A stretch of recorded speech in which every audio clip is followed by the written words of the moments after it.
Hello folks, I haven't done one of these wonderful spreadsheet videos for a while, so I thought it was about time. I'm going to tell you why you shouldn't buy an EV right now, in my personal opinion. And the answer is not quite what you might think it is, so keep watching. So we're going to have a look at the Corsa E. It's one of the most popular cars in the UK. We're going through here, we're going to look at the Ultimate.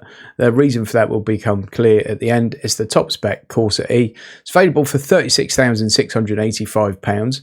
They do have a 0% finance option available on this, but we will look at their standard finance as well. And we're doing that because at the end, I'm also going to look at the same car on a lease. We're also going to look at this if you paid cash. So as you can see, £36,685. 35 monthly payments of 353 quid, customer deposit of 11 grand, and then if you want to keep the car, you've got to pay £13,298.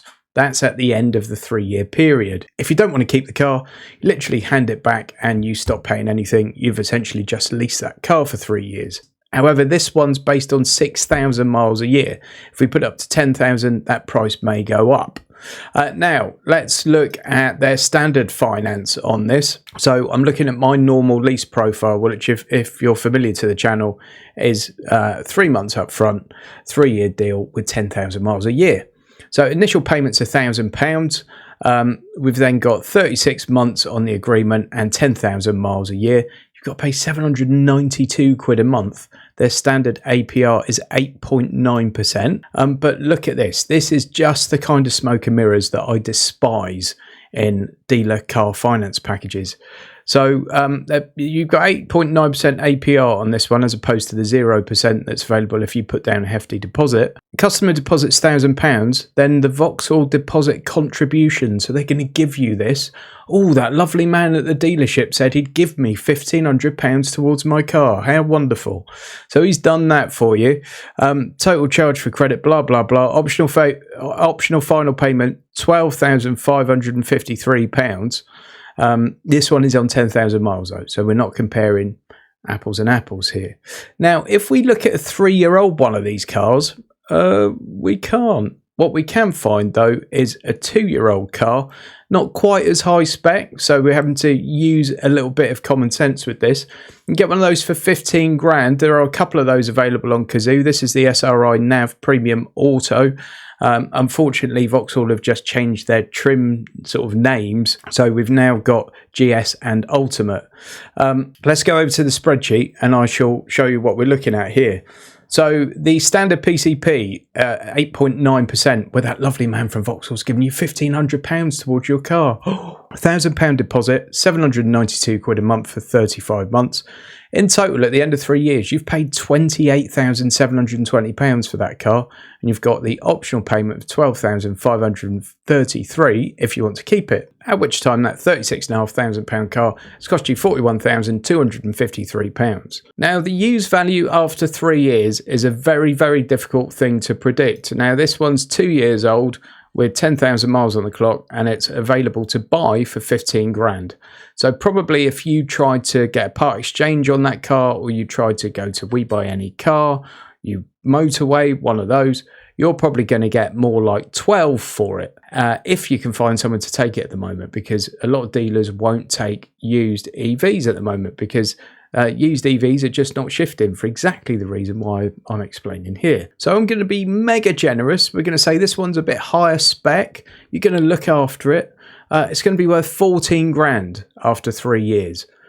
Obviously, it could be a few £1,000s either side of that in reality. We don't really know right now. So to have the car on that 8.9% PCP for the 3-year period, when that lovely man from Vauxhall's giving you £1,500 contribution towards it, it's going to have cost you £27,253 if you pay your balloon payment and then sell the car for 14 grand. If you do their 0% finance, now, unfortunately, you've got to come up with 11 grand in the first place to put down as a deposit.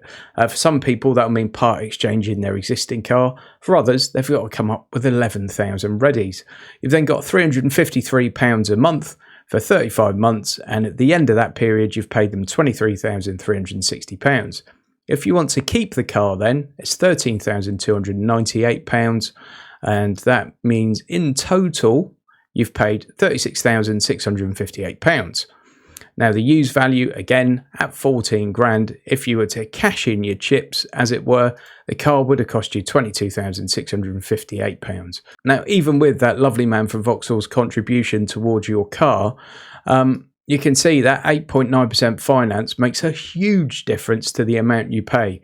And don't forget, on a PCP, you're not even financing all of it. You're financing the bit between that and that, essentially. Then we get to cash. Let's say you've got that big wedge of readies and you just go and put the cash down. I'm a man, I buy my cars and I like to buy them with cash. All right, so you pay 36 grand. We'll go through the same story. Obviously, there's no payments, no anything else. It's all nice and simple. Your car's worth 14 grand at the end of it. And you've got £22,685 at the end. It's basically cost you the same as the 0% PCP. That's interest-free credit. Actually, that's 30 quid less for some reason. Now, with all those as well, something I haven't included is that you would have to pay vehicle excise duty, road fund licence, road tax, whatever you want to call it. You would have to pay for those at the current prevailing rate. Now, if we were to do a lease on this, which we've got here on Lease Loco, link in the video description, of course, you'll find here we've got 3 months up front, 3-year deal on 10,000 miles a year, 957 quid deposit, £319 a month. Oh, £957 deposit, £319 a month for 35 months. You've paid 12 grand for that car. Now, unlike the others here, you wouldn't be responsible for vehicle excise duty, road tax, road fund licence, anything else you want to call it. You just pay that 12 grand. It's got no optional final payment. Now, with a lease, when you get to the last 3 months of your deal, you can generally get in touch with the leasing company and just request a settlement figure if you want to hold on to the car. It's not always the best way to buy a car, to be fair. Leasing works well as a leasing mechanism. I do know of people that have had good deals buying their old lease car out, but also sometimes the settlement figure you get back is more than you could just go and pick one up at a main dealer for second hand. So it's not always the best deal. That aside, that's cost you 12,000 quid to have that car for 3 years. This one's cost you 22.5, this one's 27.